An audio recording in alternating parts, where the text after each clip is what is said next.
Thank you so much for listening to the KJNA podcast. You can email us at kjnapodcast@gmail.com.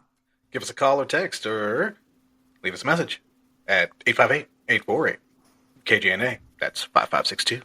You can also find us on Facebook, Instagram, Twitter, Threads, TikTok, Blue Sky, and YouTube at KJNA Podcast. Don't forget, we have 6 hours of bonus content over on our Patreon, patreon.com/KJNA Podcast. And if you want to donate to us, find us at buymeacoffee.com/KJNA Podcast. Thank you so much for listening. Love you.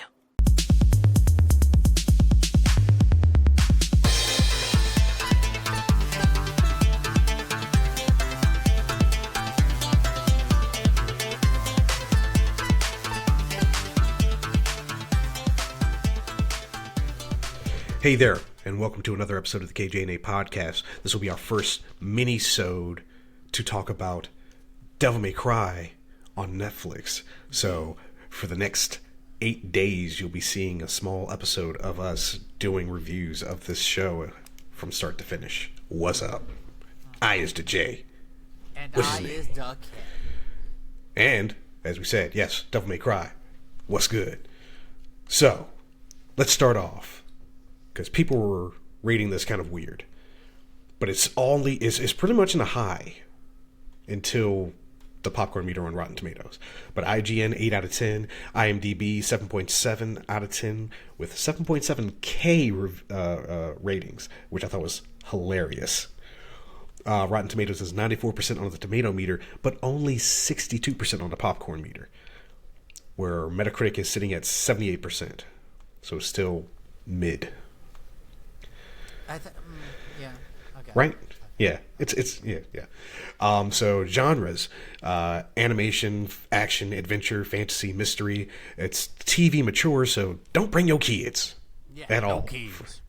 And if you're bringing your kids to our podcast, what is wrong? I know, right? What are you doing? We're not role models for all children. Maybe one day, but not today. No, it's not today. Created by Adi Shankar and based on Devil May Cry by Capcom. So far, there's only one season out, a total of 8 episodes. Again, we covering it every day. Yeah. Came out last week on April 3rd, and currently on Netflix. Episode runtimes are somewhere between 21 and 32 minutes. For episode 1, which is named Inferno, the voice cast consists of... Give me 1 second. Oh my god. Oh, wait. Okay. There we go. Dante, Johnny Yambosh, the White Rabbit, and the news anchor, Hoon Lee, Mr. Bane, Vice President Baines, and a passerby, played by the late Kevin Conroy, Enzo, Officer and Man, Chris Coppola, Dr. Fisher, Soldier Thief number 2, and the Demon, Zeke Alton, President Hopper, which is hilarious, and we'll get to that, and the late night host, John Grease, Anders, played by Benjamin Abiola, Demon Hunter number 1, and Plasma, played by Roger Jackson, Virgil, voiced by Robbie Damon, lead Soldier Thief, radio host, agency head, Ryan Coate Levy, news anchor, Senator Priest, Matthew Watterson, General Fake Demon Hunter, and host, Amari Williams, and mother, news anchor, and waitress, played by Erica Lindbeck. Now, let's get to the meat. Well, at the very beginning, there's a bunny and a sword. Yes. Yeah. Yes. This literally starts off with like a paramilitary strike on the Vatican City Museum, and they kill a bunch of Vatican Knights, and then they start looting. Yeah. Only to be confronted. Where you're planning to sell this stuff to? Like, how? This is like some hot shit if you're going to be selling it. I'm no expert. No, we're not experts. We're not fences for anybody. But I tell you what, once the right rabbit shows up in the shadows, and he's like, "I didn't know there was such a specific dress code," and here I am in my Easter best. I was like, "Oh shit!" I was like, "Oh yeah, y'all might have fucked up." But then when he knows the amount that they were going to get paid for this, $2.5 million, they were like, "Hold up, what are you talking about, bro?" "Oh, I'm the one who set this job up," and he goes for the Force Edge, and if anybody who's ever played Devil May Cry knows what the Force Edge is, it is only the tip of the iceberg to Sparta's blade. But he grabs the said sword, and he begins to dispatch of his would-be thieves. He does a lot of murdering. Oh, yes. Of all those people.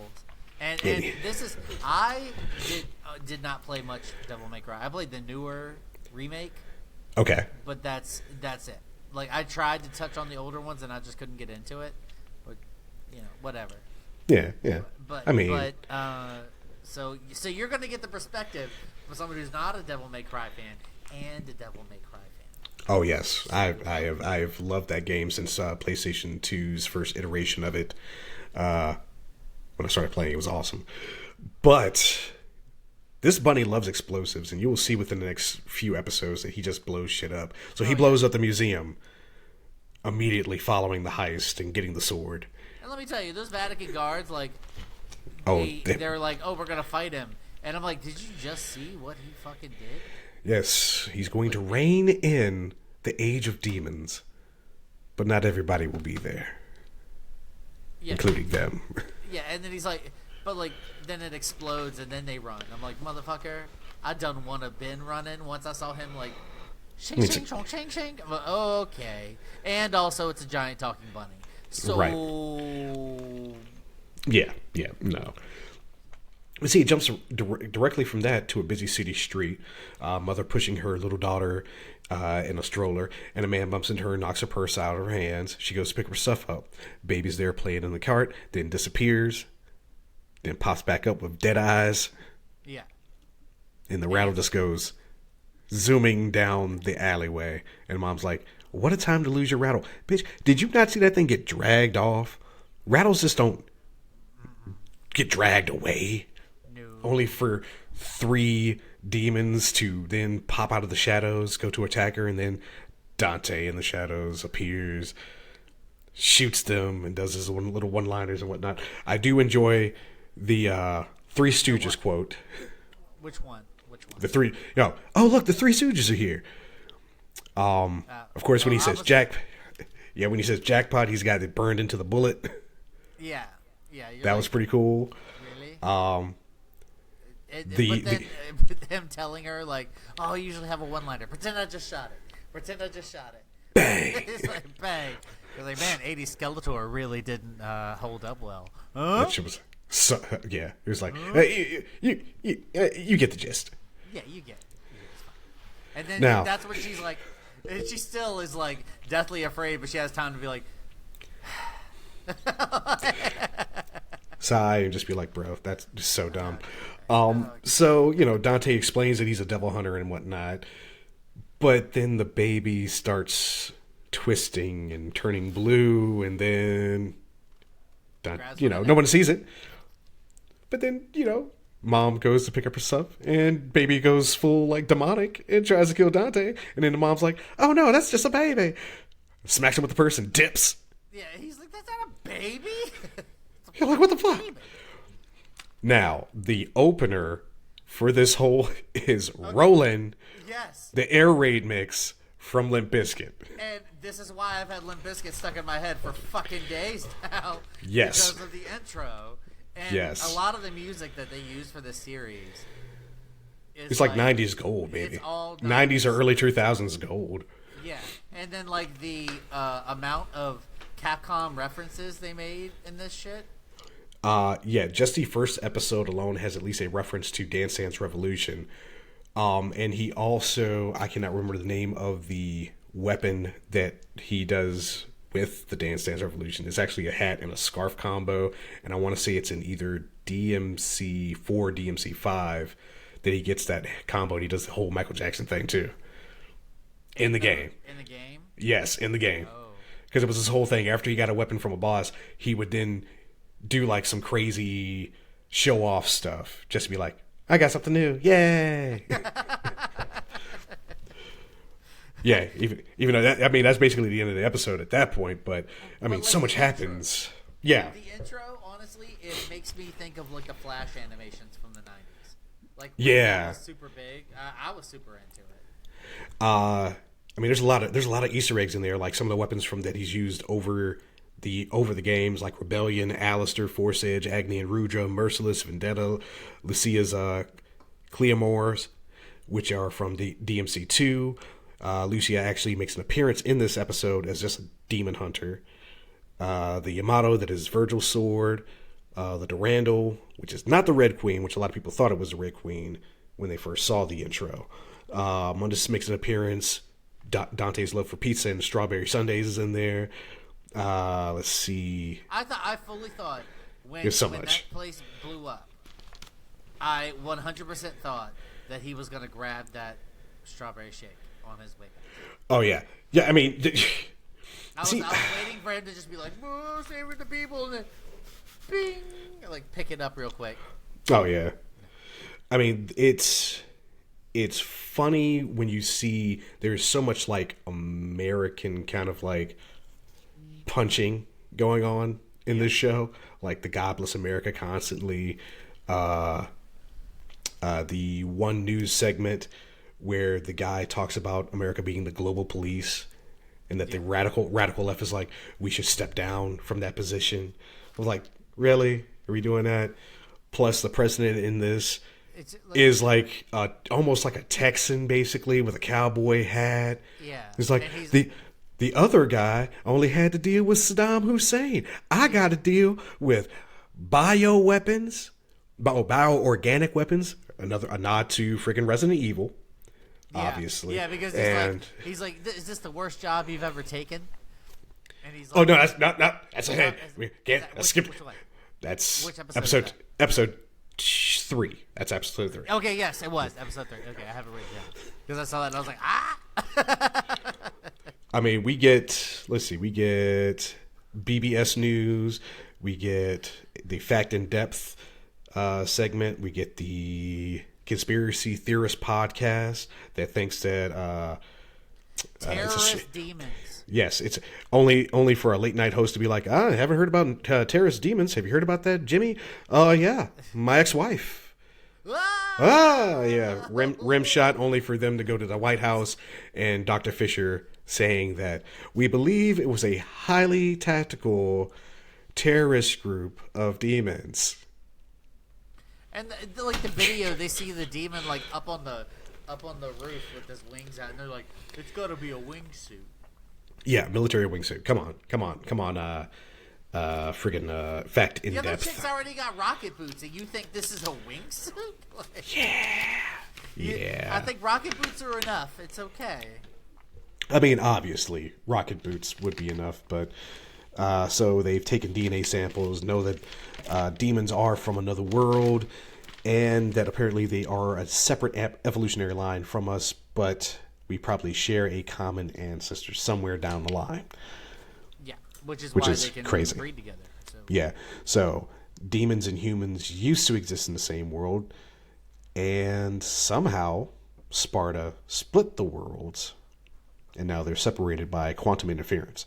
But apparently, small portals can be opened, and low-level demons can get through, but not high levels. Yeah, not high-level demons. Only the smaller, minuscule ones that are just like, they can sort of look like people if they take their time. Yeah, there's a few that pop up in future episodes, but what I found funny when Baines decided to go after the Devil Hunters, you got one guy who looks kind of like Constantine for a paranormal investigation firm. Lucia is the female one. The third guy is a fake Devil Hunter who I think has a little bit of Dante costuming, but also kind of reminded me slightly of Alucard because he also wears a red trench coat. And then finally, a really beefy priest. Yeah. They grabbed like a whole bunch of demon hunters, and I felt like most of them were just like, are they really though? Like, why couldn't you just ask them? Yeah, I mean, why not? Is my thing. I don't know. Oh, hi, Beats. Okay. So anyways.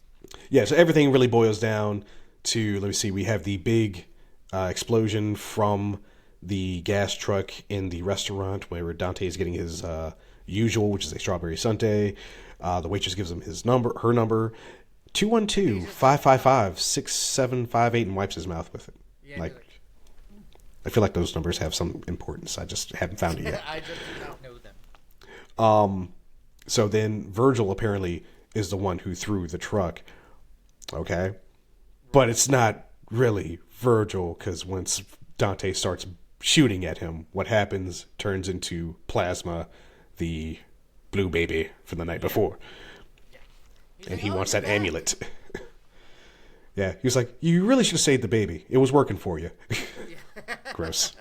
Gross. What happened to the baby? You said the baby has to be alive. Ah! Inside somewhere? Shush. I don't know. That's episode 3. That's what I'm getting.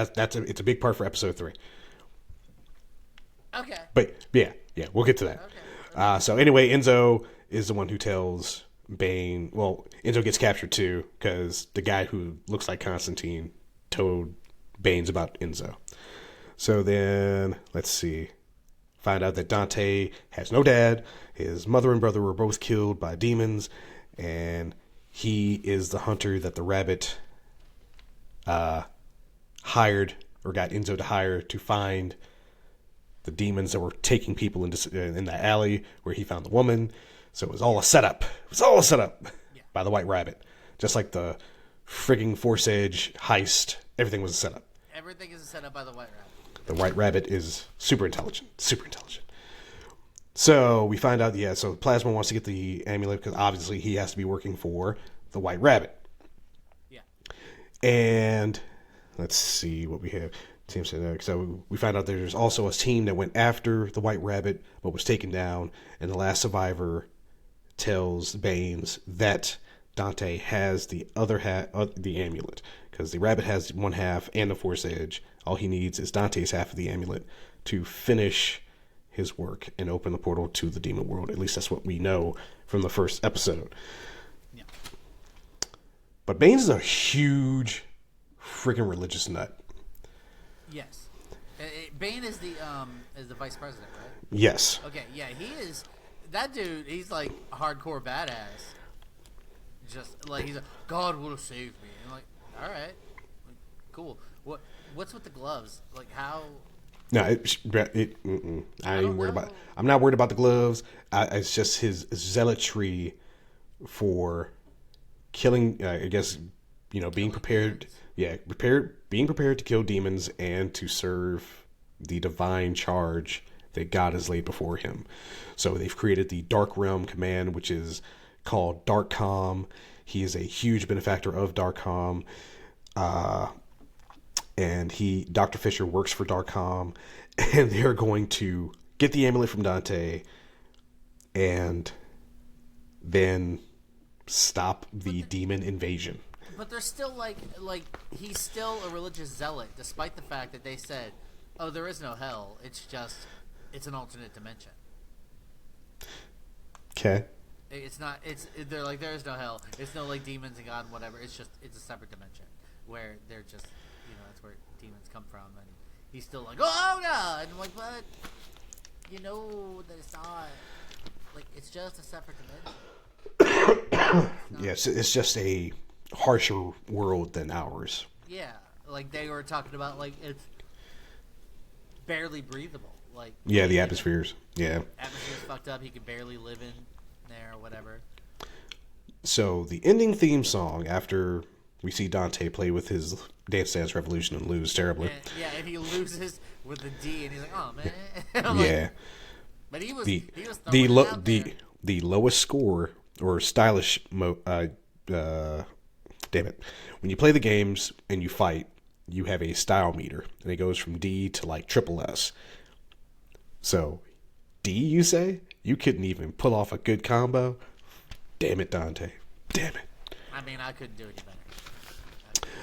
So the ending theme is Devil's Never Cry, which is from Devil May Cry 3, Dante's Awakening, which is, again, the prequel to the Devil May Cry series. So I feel like you have to watch each ending to really see some of the stuff, like pictures of people get X'd out as they die. Oh, I didn't watch any of the. I didn't watch any of that. Yep, it shows the White Rabbit's plans on his little pegboard that eventually will be shown later. We will get to that. But yeah, Call the Devil Hunter is on there. Different pictures of like Bless America and Baines in front of Darkcom HQ. Let's see, Demon Hunter pictures. Yeah, I took very, very detailed notes on this. We took good notes. So, with the end of DMC Episode 1 Inferno, what did you think about the very first episode, sir? I mean, honestly, there wasn't an episode I didn't like, I don't think. I think this is the one that actually has, like, some of the least action and the rest in any of it. Yeah, because, I mean, even the alley fight only lasts, like, so long, and it really was... him and the shapeshifter. Yeah, I mean, that wasn't much. Yeah. It was mostly set up. It's mostly set. And that's what it is. I mean, I think this is more like, all right, you get a little bit of stuff for the Devil May Cry fans, and you get a lot of stuff to build on for the people who are just coming into it, which might actually get them into playing the games. So, yeah. I'd say for rating myself on episode 1, I'd give it at least a solid 88. Yeah, I give it 8.5. 8.5 out of 10, because it was still good. I enjoyed it. I liked it a lot. So guess what? They can find us on the next episode. That's right. Tomorrow. That's right. Episode 2. We will get to it, and we'll tell you the title. We'll tell you who's in it. All that good rigmarole. And we will see you here tomorrow. Good day. Good night. Love each other. Take care of yourselves. We love you. Bye. Goodbye.